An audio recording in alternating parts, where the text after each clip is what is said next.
Hey, Grand Archive fans. That's right, not Magic today. We're on Grand Archive. This is your captain speaking here on Captain Clyde's MTG. We haven't done anything Grand Archive in a while, so I want to give you guys an update of what I know, things I've been sourcing out and investigating, and to give you an idea of what the game has been up to for those who love it and those who hate it. Both of you have a seat, grab the popcorn, and get a stiff drink because you're both going to need it. Don't forget to like and subscribe. It helps out the channel. So first off, let's take a look at the product itself. So Dawn of Ashes Altar currently selling at 118, almost 120 out the door before taxes on TCG Player. And as you can see down here, we took a dip for whatever reason, and now we have more than recovered. The game is taking off. A lot of this, I believe, is to do with the fact that they came out with organized play. They came out with the second set announcement. They came out with all the stuff that they're doing, and some of it better than Magic, in my opinion. We can argue that in the comment section. Anyway, but with all that said, this product is going through the roof. People like it. People love to play it. I like to play it. I play it every Sunday at my local shop, and it's just a blast. It's a great product. If you watch the opening videos, the cards are sexy. I love the cards. Also, I've got them listed on eBay now, so if you're looking for some singles, hit up my eBay store. Not only is there Magic and other cool stuff on there for gaming, but now there's Grand Archive cards as well. I've ordered, or I'm trying to pre-order the next set coming out, so I'll have a bunch of box openings to do for your guys' entertainment. And this product is just amazing. So, I remember you guys talking about how you could get it for $86. Guess what? Not anymore. Not anywhere. The cheapest I think I've seen it's $100, and that's before tax. So this has already went up $14 a box. This has went to the price of Magic product, and before it was a little cheaper, and good reason why. You only get 24 packs, but because of the cheaper price, it was okay. It was priced more like a Jumpstart box, which was 24. So it was on par, a little bit cheaper actually, and was a great value. But now the demand, the need for these cards, because regionals is coming up, their version of what the Pro Tour would be, and all these events are happening quick, fast, and in a hurry, and people need these cards. People are cracking these boxes, and it's just driving the price up. We're in a hot market for Grand Archive right now, and I love it. This is beautiful. So if you got in at the ground floor, congratulations. If you didn't, it's probably not too late yet, and I'm going to tell you why. As much as this product's going to just keep increasing in price, if you get a hold of some first edition stuff, hang on to it. It's going to be worth some money over the next couple of years. Second, Fractured Crown comes out in August. From my snooping and contacts and people I've talked to, Weebs are planning another print run of Dawn of Ashes Altar in August. And you may be thinking to yourself, August, that's too far out, blah, blah, blah. Well, let's think about this, right? You have to buy time at these printing facilities. Everybody's trying to print through them, whether it be Pokemon. I know they got their own printers. Humor me. Pokemon, Magic, all these other cards. You have to buy time slots. So what I'm thinking is their time slot right now is they've bought time slot for Fractured Crown, which will be going into print or being printed right now. After Fractured Crown is done printing for the first wave, they're going to go back and they're going to re-hit Dawn of Ashes. So if you can't get in now, don't worry, you'll be able to get in later. But I'm going to be honest with you, two things could happen. Second print run could hit from Dawn of Ashes, tank the market, take prices back down to $85, $86 a box, the way it should be. Everybody's happy, everybody gets in. B, depending on the size of print run, it doesn't tank it because they don't print enough, because the player base eats up the entire next print run. Well, that just means they'll just have to print more.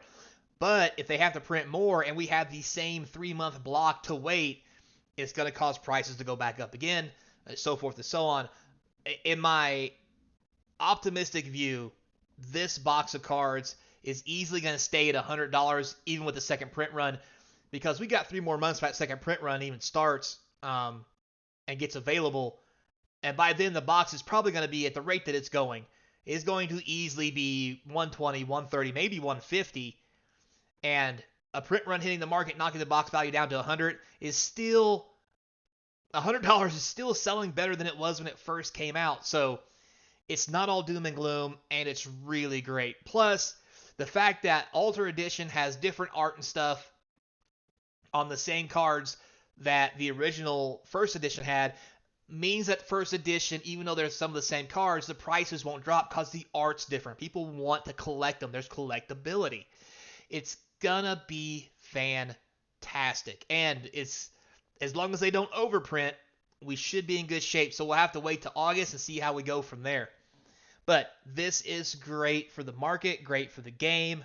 If you can't get what you need, don't worry too much. You'll have another chance in August to hit up some Dawn of Ashes stuff. But with that said, you better get in on a Fractured Crown while you can. Now, speaking of first edition, we have some Prelude boxes here. Notice they started off around $40, which I think they're, well, $50, which is what they sold on the Kickstarter for. They're now up to $150. They have 3x their money, and every one of these boxes have the exact same thing in it. But the one thing these things do have in it are dungeon guides. And those dungeon guides are going for up to $30 a card. So if you're getting 4 dungeon guides in this box is easily $120. And then the rest of it's just extra. There is so much value in this box, not to mention it's a first printing of Prelude. This is easily going to be a $300 starter, probably pretty soon. I would say at least $200 by the end of the year. But yeah, and also too, don't forget, you have a chance to get foils in these editions. Plus, these editions give you all the champions, even Sylphie's in here. If you watch, I open one of these on my channel. Sylphie's in the bottom of the box. They give you a few cards with her, plus all the stuff you need to play her. So you get all the champions you need to start the game. It's amazing. Plus, a lot of the cards have the Kickstarter symbol on them, which means they're all first edition, and it's sweet. So another good thing happening for the game and the environment. Now, next. What about boxes of first edition? So first edition boxes actually are down. They're down to around we'll say 377. I mean, you add that $20 into that, it's about 370. With tax, probably $400 a box for first edition Kickstarter boxes. That's pretty good. The boxes came out, I believe, $120 on Kickstarter. So they too have also 3x like the starter boxes, and it's only going to get better from there.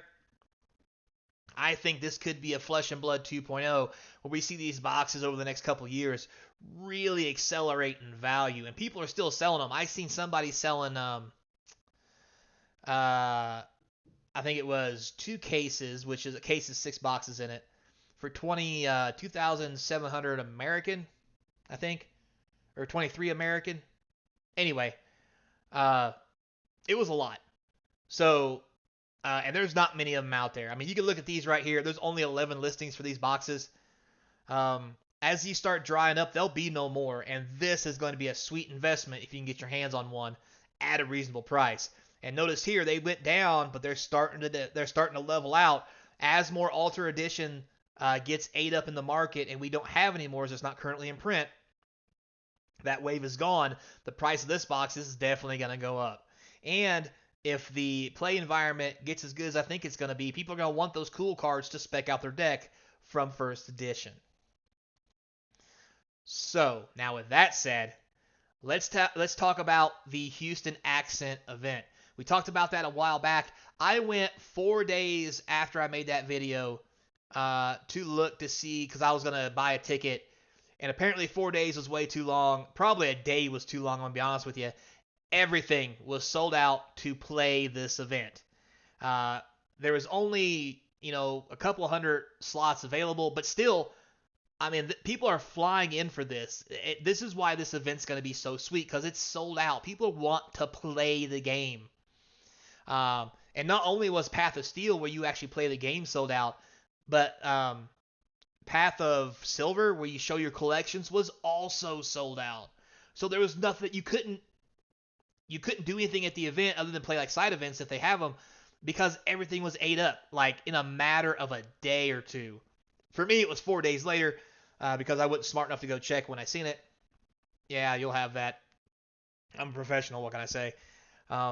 But all hope is not lost as more events come out and people start getting uh, in this and trying to figure out what they can and can't do. I went and checked today as the filming of this video. There is spots for Path of Silver to actually try to show your collection. Um, so if you want to do a collection battle on who's got the cooler collection, this could be your chance. If you go right now, the regular one is the only thing available. The VIP package is sold out.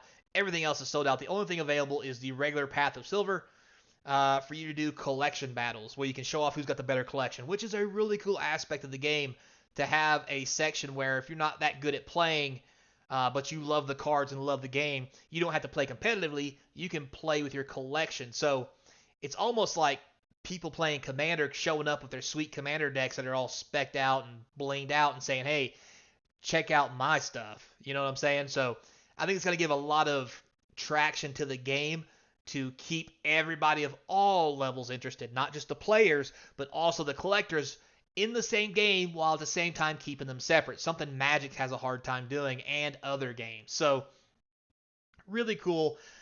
Just want to give you guys a brief overview of that and let you know if you want to go to Houston, here's your chance. I mean, get it while it's hot because it's going to be hard to get in there. I'm going to keep an eye on it, see if I can't sneak into the actual gameplay one, but that might be harder than you think, and definitely harder than I think because I don't like thinking. That makes my head hurt. But anyway, guys, thanks a lot for watching. This is your update for Grand Archive. Stay tuned. I got more coming along with leaks from Fractured Crown, how I feel about those. There'll be play videos, what some of the best cards currently in Dawn of Ashes are, and all kinds of stuff for Grand Archive. Stay tuned. Appreciate it. Until next time, be kind. Hope to see you across from the game table playing something.